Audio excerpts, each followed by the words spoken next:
Cấu hình được trang bị trên Geekbench Viper Plus i3060 3GB là CPU Core i5 12600KF, card đồ họa RTX 3060 cùng RAM 16GB DDR4 2 thanh 8GB. Tất cả linh kiện trừ CPU đều của nhà Gigabyte, đúng chuẩn fanboy Gigabyte Aorus. Đó là phần tổng quan về ngoại hình, ngay bây giờ hãy đến với phần hiệu năng của máy.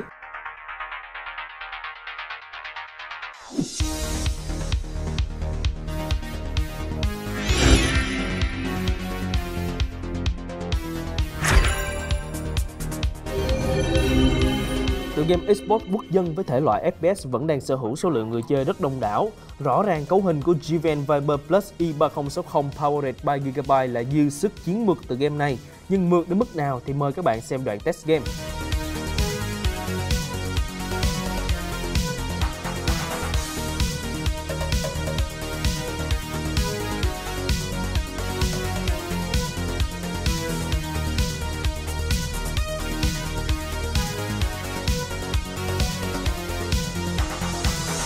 Apex Legends cũng là một tựa game AAA online cần cấu hình tương đối và Apex Legends vẫn đáp ứng khá ngon ở trên bộ máy này.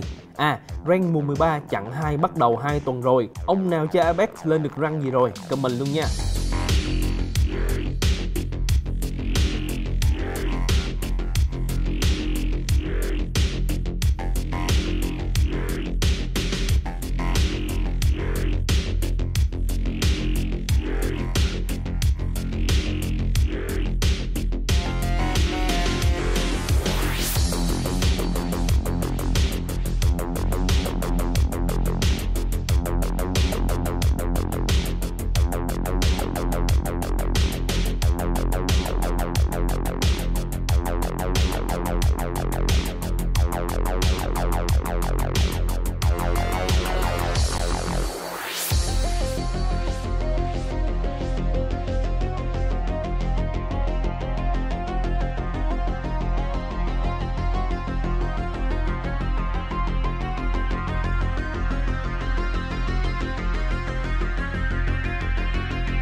Cũng là một tựa game phải xuất hiện trên Geekbench mỗi lần test một bộ PC mới, sụt cũ, đồ họa thì rất ngon. Và trải nghiệm trên một bộ PC full linh kiện Gigabyte như thế này vẫn bao mượt, bao ngon.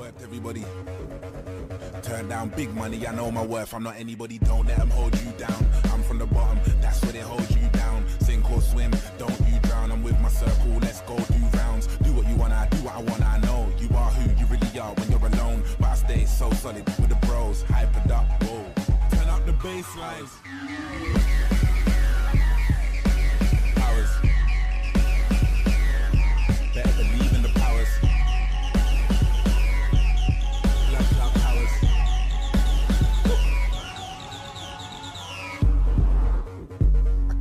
Savage, not hurt anybody.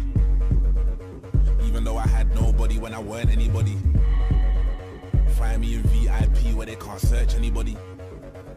Might spend big money, I know my worth, I'm not anybody. Nah, I ain't never been a star, never been discharged, I've never been in charge. If I take off. Tựa game nhiều bug không quá xa lạ với các anh em với thiết lập 2 setting Ray Tracing DLSS. Geekbench Viper Plus i3060 Powered 3GB cho thấy mình dễ dàng đáp ứng mọi tựa game hiện nay ở setting 2 Ultra ở độ phân giải Full HD.